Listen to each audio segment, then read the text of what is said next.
నమస్తే నేను దేవి welcome to story board. మొదటి రెండు టర్మ్లు చాలా కూల్ గా డీల్ చేసిన బీజేపీ మూడో టర్మ్ కోసం చాలా కంగారు పడుతోంది. ప్రధాని మోడీ ప్రభ మసకబారుతోందన్న టెన్షన్ కనిపిస్తోంది. ఎన్నికలకు 10 నెలల ముందే మోడీ కీలక సమావేశాలతో హోరెత్తిస్తున్నారు. కర్ణాటక వైఫల్యం తర్వాత జాగ్రత్త పడకపోతే అసలు కేసరొస్తుందన్న భావన బీజేపీలో కనిపిస్తోంది. అందుకే అటు ప్రభుత్వంలో ఇటు పార్టీలో మార్పులు చేర్పులకు సిద్ధపడుతోంది. కానీ దిద్దుబాటు ఇప్పటికే చాలా లేట్ అయింది అన్న వాదన వినిపిస్తోంది. అసలు బీజేపీ కంగారుకు కారణమేంటి? ఎక్కడ తేడా కొడుతోంది? మోడీ ఎందుకు ఇంత హడావుడి పడుతున్నారు? బీజేపీ అధికారంలోకి వచ్చి 10 ఏళ్లు పూర్తిగా వస్తోంది. ప్రభుత్వ వ్యతిరేకత పెరుగుతున్న దాఖలాలు కనిపిస్తున్నాయి. పేరుకి మెజార్టీ రాష్ట్రాల్లో కాషాయ జెండా ఎగురుతున్నా అందులో వాపెంత బలుపెంత అన్న విషయాలపై క్లారిటీ తక్కువగానే ఉంది. పైగా రీసెంట్ గా కర్ణాటకలో వైఫల్యాన్ని జీర్ణించుకోలేకపోవడం కష్టంగా ఉంది. అందుకే గత 2 టర్ములకు కంగారు పడని మోడీ మూడో టర్ముకు చాలా కంగారు పడుతున్నారు. ప్రత్యర్థుల్ని హడావిడి పెట్టి కూల్గా పని పూర్తి చేసే మోడీ ఇప్పుడు ముందస్తుగా హడావిడి పడటం ఏదో తేడా కొడుతోందన్న సంకేతం ఇస్తోంది. ఎన్నికలకు 10 నెలల ముందే ప్రభుత్వంలో పార్టీలో ఇంత అర్జెంటుగా మార్పు చేర్పులు చేయాల్సిన అవసరం ఏంటనేది భిన్న వాదనలకు తావిస్తోంది. అసలు ఈ దిద్దుబాటు ఏడాది ముందే చేయాల్సిందని, ఇప్పటికే లేట్ అయిందనే అభిప్రాయం కూడా ఉంది. ఇప్పుడు పార్టీకి చేసే చికిత్సతో ఏ మేరకు మేలు జరుగుతుంది? మూడోసారి అధికారంలోకి వస్తారా అంటే ఎవరూ గ్యారంటీగా చెప్పలేని స్థితి. బీజేపీ స్టార్ క్యాంపెయినర్ ప్రధాని మోడీ ప్రభ మసకబారుతోందా? ప్రజల్లో ఆయనకు ఆదరణ తగ్గుతోందా అంటే కర్ణాటక ఫలితాలు అవుననే సమాధానమే ఇస్తున్నాయి. ప్రధాని మోడీ కర్ణాటకలో అన్నీ తానై బీజేపీ ప్రచారాన్ని నడిపించారు. 19 బహిరంగ సభల్లో పాల్గొన్నారు. వాడవాడలా ప్రచారం చేశారు. 6 రోడ్ షోలు నిర్వహించారు. బెంగళూరులో 26 కిలోమీటర్లు రోడ్ షోలో పాల్గొన్నారు. జై బజరంగ్ బలి అంటూ నినాదాలు చేశారు. కేరళ స్టోరీ సినిమాను కూడా ప్రచారానికి వాడుకున్నారు. కాంగ్రెస్ నేత రాహుల్ గాంధీపై పరువు నష్టం దావా వేయించి కోర్టులో శిక్ష పడేలా చేశారు. లోక్సభ నుంచి బహిష్కరించారు. కర్ణాటక కాంగ్రెస్ అధ్యక్షుడు శివకుమార్తో పాటు కీలక నేతల ఇళ్లపై ఈడీ దాడులు జరిగాయి. ఇక ప్రచారంలో మోడీకి తోడుగా కేంద్ర హోంమంత్రి అమిత్ షా, 15 మంది మంత్రులు, బీజేపీ ముఖ్యమంత్రులు, 128 మంది జాతీయ నేతలు, వివిధ రాష్ట్రాల బీజేపీ నేతలు సహా మొత్తం పార్టీ యంత్రాంగం కర్ణాటకలో పనిచేసినా ఫలితం లేకపోయింది. మోడీ ప్రధాన ఆకర్షణకు తోడు బీజేపీ ఎన్నికల నిర్వహణ యంత్రాంగం తోడైతే తిరుగులేదనే వాదనను కర్ణాటక ప్రజలు తిప్పికొట్టారు. భావోద్వేగాలతో కూడిన ప్రచారం కూడా పనిచేయలేదు. దీంతో మోడీ, ఆయన బృందం అమ్ముల పొదిలో ఉన్న అస్త్రాలు అయిపోయాయన్న వాదనకు తాజా ఫలితాలు బలం చేకూర్చినట్లయింది. బీజేపీ కంగారు పడడానికి గట్టిగా కారణాలు ఉన్నాయి. ఒకటేమో హిమాచల్ ప్రదేశ్లో గత ఏడాది ఓటమి, దాని తర్వాత మొన్న మే నెలలో కర్ణాటకలో కూడా ఓడిపోయారు అసెంబ్లీ ఎన్నికలు. హిమాచల్ ప్రదేశ్ కూడా చిన్న రాష్ట్రం అయినా కూడా అక్కడ ఓటమి పెద్ద దెబ్బ తగిలింది. ఎందుకైతే అది జేపీ నడ్డా పార్టీ ప్రెసిడెంట్ది సొంత రాష్ట్రం. అది కాకుండా అక్కడ సత్తాలో ఉన్నారు. కర్ణాటకలో కూడా అంతే, అక్కడ సత్తాలో ఉండి కాంగ్రెస్కి అప్పడం మీద అప్పచెప్పినట్టుగా అయిపోయింది. సో దీంతో ఏమిటంటే డెఫినెట్గా ఒక బీజేపీకి ఒక జోల్ట్ తగిలింది. అది ఉత్తరాది నేతల ధీమాను కర్ణాటక ప్రజలు తిప్పికొట్టారని, దీంతో మోడీ టీం ఆత్మస్థైర్యం కోల్పోయే అవకాశం ఉందని పరిశీలకులు చెబుతున్నారు. కర్ణాటకలో జరిగిన 2020 మ్యాచ్లో మోడీ ప్రభావం కేవలం 5 ఓవర్లలోనే పనిచేసింది. మిగతా 15 ఓవర్లలో పేలవమైన ప్రదర్శన వల్ల పార్టీ ఓడిందనే విశ్లేషణలు కూడా వచ్చాయి. జాతీయ స్థాయిలో మోడీ విధానాలే కాంగ్రెస్కు ఊపిర్లూదాయనే ప్రచారం కూడా జరుగుతోంది. ముఖ్యంగా రాహుల్పై కక్ష సాధింపు చర్యలు కూడా బీజేపీ కొంపముంచాయని, ఇవి కర్ణాటక ఎన్నికల్లో కాంగ్రెస్కు బాగా కలిసొచ్చాయని అభిప్రాయపడుతున్నారు. ఇదే నిజమైతే, ఈ ప్రభావం దేశవ్యాప్తంగా చూపితే పరిస్థితి ఏంటనే చర్చ కూడా బీజేపీలో జరుగుతోంది. ఇప్పుడు దక్షిణాదిలో బీజేపీ జీరో అయిపోయింది. తెలంగాణలో ఉన్న కాస్త ఆశలు కూడా అడుగంటుతున్నాయి. అసలు సౌత్ నుంచి రేపు ఎన్నికల్లో ఒక్క ఎంపీ సీటైనా వస్తుందా రాదా అనే భయాలు మొదలయ్యాయి. ఈ పరిస్థితి దక్షిణాదిలో ఆగుతుందా, పక్కనే ఉన్న మహారాష్ట్రకు విస్తరిస్తుందా అనే సందేహాలు వస్తున్నాయి. ఎందుకంటే గతంలో శివసేనను చీల్చిన బీజేపీ ఇప్పుడు కొత్తగా ఎన్సీపీని కూడా చీల్చింది. దీంతో మరాఠా ప్రజల్లో కాషాయ పార్టీ చులకనవుతుందనే వాదన వినిపిస్తోంది. శివసేన చీలిక సమయంలో నిజమో అబద్ధమో చెప్పుకోవడానికి పాయింట్లున్నాయి. కానీ ఎన్సీపీ చీలిక విషయంలో సమర్థించుకునే అవకాశం లేకుండా పోయింది. ఎందుకంటే అధికారం పదిలంగానే ఉంది.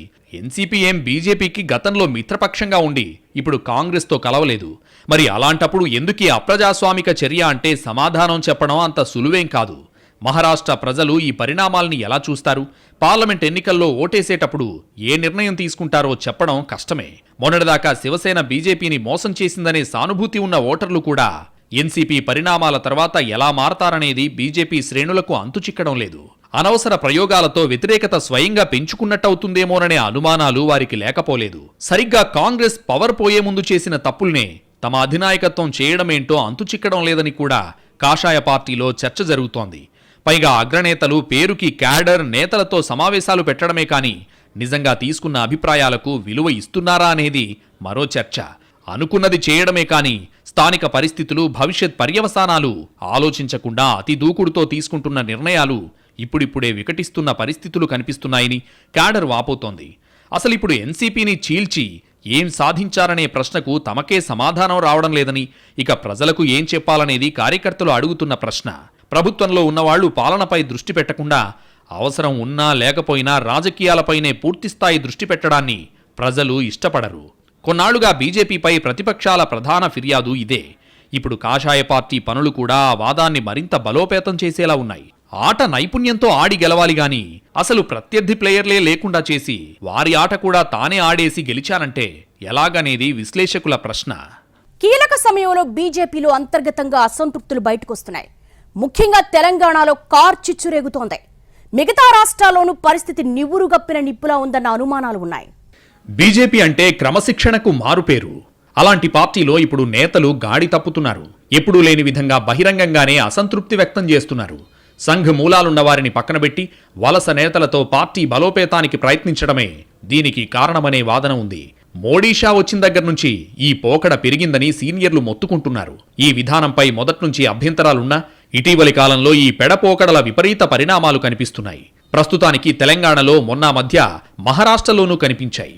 రీసెంట్గా ఎదురుదెబ్బతిన్న కర్ణాటకలోనూ ఇలాంటి పంచాయితీ లేకపోలేదు. ఉత్తరాది రాష్ట్రాల్లో ప్రస్తుతానికి అంతా బాగున్నట్టు కనిపిస్తున్నా లోక్సభ ఎన్నికల నాటికి ఏమవుతుందో అనే గుబులు బీజేపీలో కనిపిస్తోంది. తెలంగాణలో పరిస్థితి మరీ చిత్రంగా ఉంది. మొన్నటిదాకా రాష్ట్రంలో అధికారంలోకి వచ్చేస్తామని చెప్పుకున్న స్థానిక నేతలు ఇప్పుడు పార్టీని గాలికొదిలేశారు. అధిష్టానాన్ని బ్లాక్మెయిల్ చేస్తున్నారు. 10 ఏళ్ల నుంచి పడ్డ కష్టానికి ప్రతిఫలం ఏది అని అడుగుతున్నారు. వలస నేతలంతా తమకు ప్రాధాన్యత లేదని సెపరేట్ మీటింగులు పెడుతున్నారు. బీజేపీ చరిత్రలో మొదటిసారి కొందరు నేతల్ని ఢిల్లీ పిలిచి బుజ్జగించాల్సొచ్చింది. అయినా సీన్ మారలేదు. చివరకు పార్టీ అధ్యక్షుని మార్చాల్సిందేననే డిమాండ్ తెరపైకి తెచ్చారు. అసలు ఇలాంటి పరిణామాలు ఒకప్పుడు బీజేపీలో ఊహకందని విషయాలు. అధికారానికి ఆమడ దూరంలో ఉన్నప్పుడు కూడా నేతలు ఈ విధంగా రచ్చకెక్కలేదు. కానీ ఇప్పుడు కేంద్రంలో బలమైన సర్కార్ తమ చేతిలో ఉన్న నేతలకు కనీస క్రమశిక్షణ కొరవడింది. దీనికి ప్రధాన కారణం వలస నేతలపై పెట్టుకున్న అతి నమ్మకమే.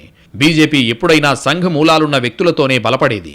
కానీ ఇటీవలి కాలంలో షార్ట్కట్లో బలపడాలనే కొత్త వ్యూహంతో ఎవరిని పడితే వారిని చేర్చుకోవడం మొదలుపెట్టింది. వీళ్లకు బీజేపీ మూల సూత్రాలపై అవగాహన లేదు. ఇలాంటి నేతలకు పార్టీ కల్చర్ అర్థం కావడం లేదు. అలవాటు చేసుకునే ప్రయత్నం చేయడం లేదు. పైగా పార్టీ కల్చర్ను తమకు అనుగుణంగా మార్చే ప్రయత్నం చేస్తున్నారు. దీంతో అనివార్యంగా ఘర్షణ వస్తోంది. ఇది తొలి నుంచి పార్టీలో క్రమశిక్షణగా ఉన్న నేతలకు మింగుడుపడ్డం లేదు. తాము దశాబ్దాల పాటు పార్టీ జెండా మోసి ఇచ్చినప్పుడు పదవులు తీసుకుంటే నిన్నకాక మొన్న వచ్చిన వాళ్లు పదవులు డిమాండ్ చేయడం, వారిని అధిష్టానం బుజ్జగించడం ఏంటనేది వీరి ఆవేదన. దీంతో ఎవరినీ నొప్పించకుండా అంతా కలసి పనిచేయాలని ఓ మాట చెప్పి చేతులు దులుపుకుంటున్నారు అగ్రనేతలు. కానీ అంత తేలిగ్గా జరిగే పనేనా అనేది ప్రశ్న. బీజేపీ ఇప్పటికే కొన్ని రాష్ట్రాల్లో అంతర్గత కుమ్ములాటలతో సతమతమవుతోంది. అయితే అవి బయటపడకపోయినా ఎన్నికల ఫలితాల్ని ప్రభావితం చేస్తున్నాయి.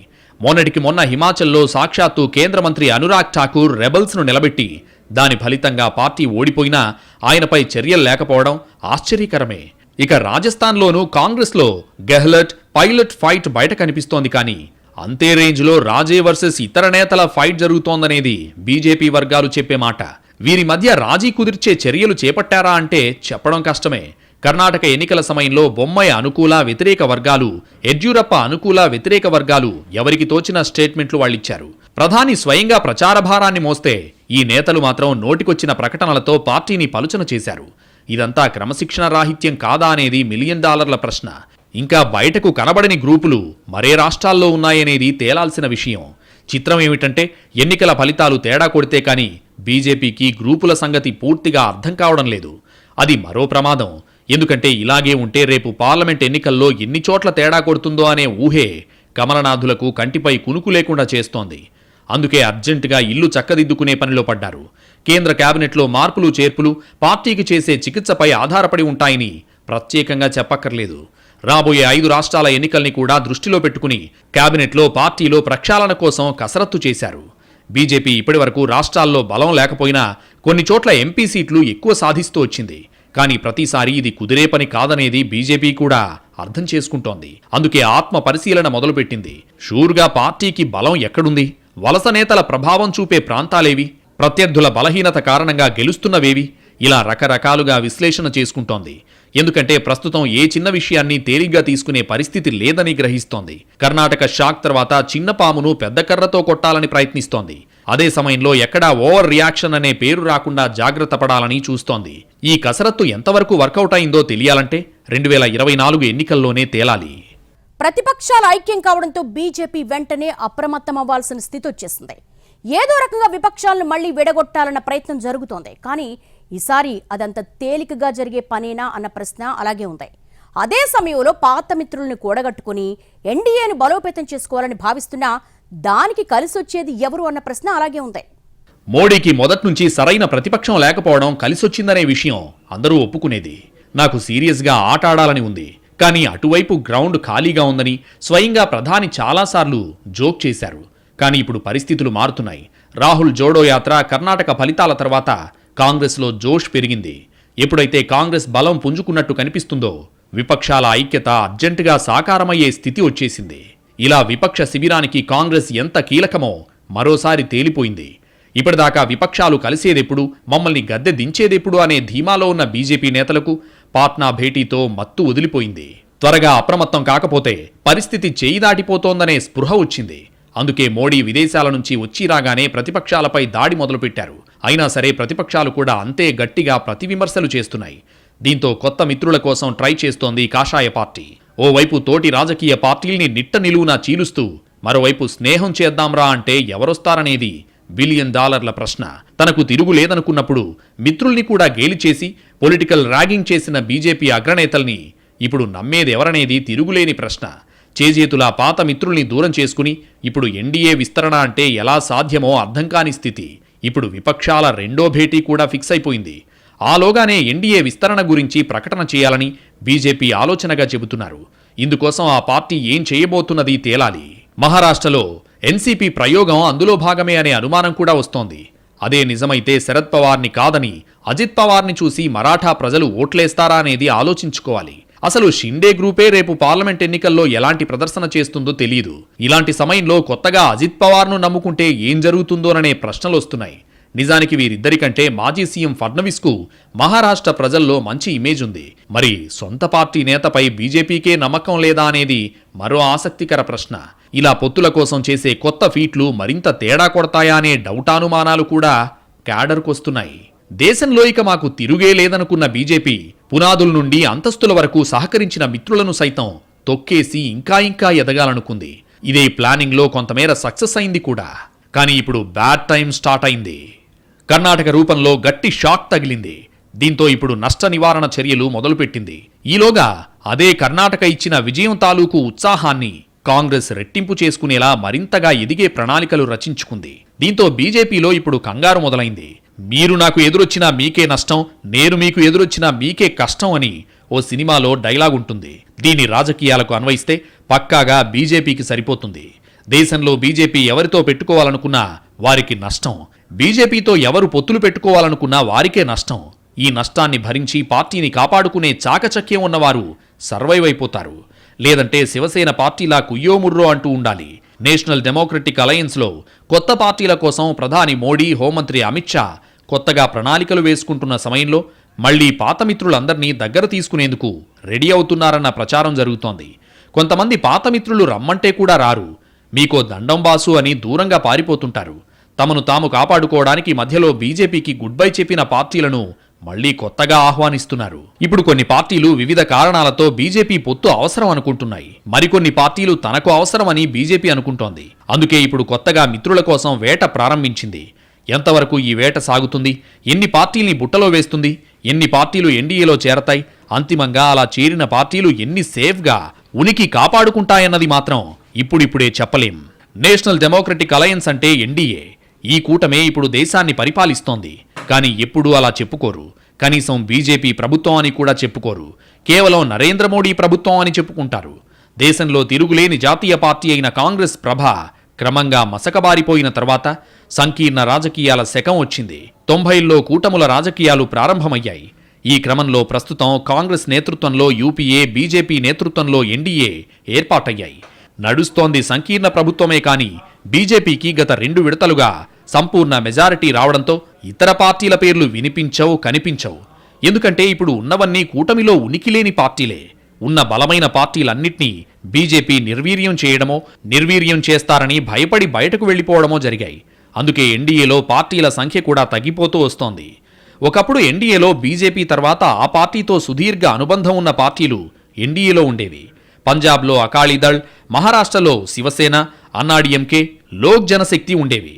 అయితే ఇప్పుడు బీజేపీతో జట్టులో ఉన్న ఇతర పార్టీలు ఏవి ఆ పార్టీతో సుదీర్ఘంగా నడుస్తున్నవి కావు, బలమున్నవి కావు.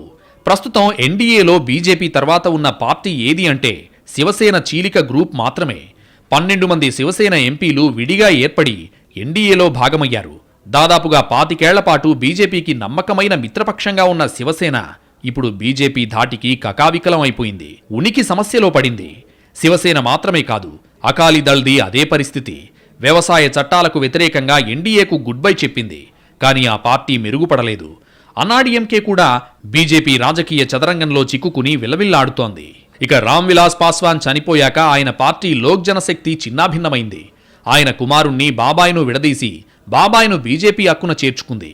ఇప్పుడు ఆ పార్టీకి ఉనికి కష్టంగా మారింది. తాజాగా జేడీయూ పరిస్థితి కూడా అదే. బీహార్లో జేడీయూ ఒకప్పుడు మేజర్ పార్టీ. బీజేపీ పొత్తు పెట్టుకుని కొన్ని సీట్లు తీసుకునేది.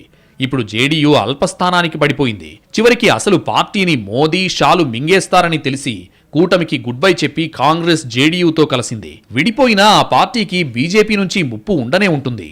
ఇప్పటివరకు ముఖ్యంగా బీజేపీ అమిత్ షా, నరేంద్ర మోడీ చేతుల్లోకి వచ్చిన తర్వాత మిత్రుల్ని అమాంతం మింగేయడం ఓ లక్షణంగా పెట్టుకున్నాయి. ఆ పార్టీతో స్నేహంగా ఉన్న ప్రతి పార్టీని నిర్వీర్యం చేయడానికి ప్రయత్నించింది. ఆ పార్టీ నేతల రాజకీయం పట్ల అవగాహన ఉన్నవారు తప్పించుకున్నంత వరకు తప్పించుకుని బతుకుజీవుడా అంటూ బయటపడ్డారు. తప్పించుకోలేని వారు శివసేనలా చితికిపోయారు. ఇప్పుడు బీజేపీకి మళ్లీ మిత్రపక్షాల అవసరం వచ్చింది. అందుకే కొత్త మిత్రుల కోసం వెతకడం ప్రారంభించారు. రాజకీయాల్లో రాజకీయ పార్టీల పొత్తుల ప్రాతిపదిక ఒకటే, కలిస్తే ఎంత లాభం అనేదే. బీజేపీ అయినా మరో పార్టీతో అయినా ఇతర పార్టీలు పొత్తు పెట్టుకోవాలంటే తమకు ఎంత కలసి వస్తుందనే లెక్కలు వేసుకుంటాయి. ఆ పార్టీలన్నీ పాత ట్రాక్ రికార్డులపై పెద్దగా దృష్టి పెట్టవు. రాజకీయాల్లో చరిత్రను దృష్టిలో ఉంచుకుని ప్రస్తుత కాలంలో నిర్ణయాలు తీసుకోరు. ఇప్పుడున్న పరిస్థితుల్లో పొత్తులు ఎంత అవసరమో అన్నదే లెక్కలేసుకుంటారు. ఆ ప్రకారమే బీజేపీకి ఇప్పుడు కొత్త మిత్రుల అవసరం చాలా ఉంది. అలాగే బీజేపీ అవసరం ఉన్న పార్టీలు ఎన్ని అన్నదే కీలకం. ఇలాంటి పార్టీలు ఎన్ని ఉంటే అన్నీ బీజేపీ నేతృత్వంలోని ఎన్డీఏలో చేరతాయి. అలాంటి పార్టీలు ఎన్ని అన్నది ఇప్పుడు దేశవ్యాప్తంగా చర్చనీయాంశమవుతోంది. 2024 లోక్సభ ఎన్నికల్లోపు బీజేపీకి వ్యతిరేకంగా బలమైన కూటమిని ఏర్పాటు చేసుకోవాలని విపక్ష పార్టీలు ప్రయత్నిస్తున్నాయి. అదే సమయంలో ఎన్డీఏలో తాజా శక్తిని నింపేందుకు బీజేపీ కొత్త పొత్తులు పెట్టుకోవాలని చూస్తోంది. బీజేపీకి ప్రస్తుతం పూర్తి మెజారిటీ ఉంది. కానీ రాజకీయాల్లో ఎల్లప్పుడూ ఒకే రకమైన బలం ఉండదని అందరికీ తెలుసు. ప్రధాని మోడీ, హోంమంత్రి అమిత్ షాలు రాజకీయాల్లో డక్కామొక్కీలు తిన్నారు. అందుకే వచ్చే ఎన్నికల నాటి పరిస్థితుల్ని గుర్తించి మిత్రపక్షాలతో తమ బలగాన్ని పెంచుకునేందుకు ప్రయత్నిస్తున్నారు. 2024 సార్వత్రిక ఎన్నికల్లో కూడా విజయ ఢంకా మోగించాలన్న మోడీ ప్రయత్నాలకు చాలా సవాళ్లు ఎదురవుతున్నాయి. సుదీర్ఘకాలం అధికారంలో ఉండడంతో ప్రభుత్వ వ్యతిరేకత అనేది చాప కింద నీరులా విస్తరిస్తోంది. ఈ ఏడాది ఆఖరులోగా శాసనసభ ఎన్నికలు జరగాల్సి ఉన్న రాజస్థాన్, మధ్యప్రదేశ్, ఛత్తీస్గఢ్, తెలంగాణలో ఒక్క రాజస్థాన్లో మినహా ఎక్కడా పరిస్థితులు అనుకూలంగా లేవన్న అభిప్రాయం వినిపిస్తోంది. సామాన్యుల బతుకు భారమైపోవడం, నిరుద్యోగం, అది యువతలో విపరీతమైన ఆగ్రహంగా మారుతుండడం, జీవన వ్యయం పెరగడం బీజేపీకి ప్రతికూలంగా మారుతోంది. బీజేపీ ప్రభుత్వంలో ఉన్న మేజర్ బలహీనత handling of economic issues, price rise, ధరల పెరుగుదల, అన్ఎంప్లాయ్మెంటు, ఇలాంటి విషయాల్లో బీజేపీ పట్ల వ్యతిరేకత ఉంది. సో అది సిఎస్డిఎస్ ఎన్డీటీవీ సర్వేలో కూడా బయటపడింది. పాలసీస్ విషయంలో, డెవలప్మెంట్ విషయంలో మోడీకి తక్కువ మార్కులు వచ్చాయి. ఎమోషనల్ ఇష్యూస్లో ఎక్కువ మార్కులు వచ్చాయి. సో అందువల్ల ఎమోషనల్ ఇష్యూస్లో ఎదుర్కోకుండా పాలసీ ఇష్యూస్లో గనక ఎదుర్కోగలిగితే మోడీని బీజేపీని ఓడించవచ్చు అనేది అపోజిషన్ ఒక బీజేపీకి ఉన్న బలహీనత నుంచి ఒక రూట్ మ్యాప్ తయారు చేస్తారు. 100% ఫలితాలు సాధించిన హిందీ రాష్ట్రాల్లో బీజేపీ గడ్డు పరిస్థితి ఎదుర్కొంటోంది. ఉత్తరప్రదేశ్లో అధికారం నిలబెట్టుకోగలిగిన 2014లో వ్యక్తమైన మద్దతు ఇప్పుడు మళ్లీ ఉంటుందని ఎవరూ చెప్పలేకపోతున్నారు. 2014 ఎన్నికల్లో బీజేపీ ఉత్తరప్రదేశ్లోని మొత్తం 80 లోక్సభ స్థానాల్లో 71 సాధించింది. బీజేపీ మిత్రపక్షమైన ఆప్నాదళ్ 2 లోక్సభ స్థానాల్లో విజయం సాధించింది. ఉత్తరప్రదేశ్లో 2019లో బీజేపీ కేవలం 62 సీట్లకు పరిమితమైంది. ఈసారి ఆ సంఖ్య ఇంకా తగ్గుతుందనే అంచనాలు ఉన్నాయి. తగ్గిపోతున్న సీట్లన్నింటినీ భర్తీ చేసుకోవాలంటే బీజేపీకి ఉన్న ఒకే ఒక్క మార్గం మిత్రపక్షాలను సాధించుకోవడం. ప్రస్తుతం కొన్ని పార్టీలు తటస్థంగా ఉన్నా అవి ఎన్డీఏలో చేరడానికి సిద్ధంగా లేవు. దశాబ్దాల పాటు కలిసి ఉన్న శివసేనను నిర్వీర్యం చేసే ప్రయత్నం చేశారు. అసలైన శివసేనను తాము సృష్టించిన నాయకుడు షిండే చేతిలో పెట్టారు. కానీ ఆయన శివసేనను ప్రజలు గుర్తించడం లేదు. ఉద్ధవ్ ఠాక్రే శివసేనకే గుర్తింపు లభిస్తోంది. దీంతో మహారాష్ట్రలో బీజేపీ గడ్డు పరిస్థితుల్ని ఎదుర్కొంటోంది. ఇప్పుడు ఎన్సీపీని చీల్చి అజిత్ పవార్ను తెచ్చుకున్నా ఆయన పరిస్థితి అదే అనే అభిప్రాయం గట్టిగా వినిపిస్తోంది. మరి మిత్రుల కోసం బీజేపీ ఎలాంటి కొత్త వ్యూహాలు రచిస్తుందో చూడాల్సి ఉంది. విపక్షాల ఐక్యతకు గండి కొట్టడానికి ఎలాంటి ఎత్తులు వేస్తుందనేది కూడా కీలకమే.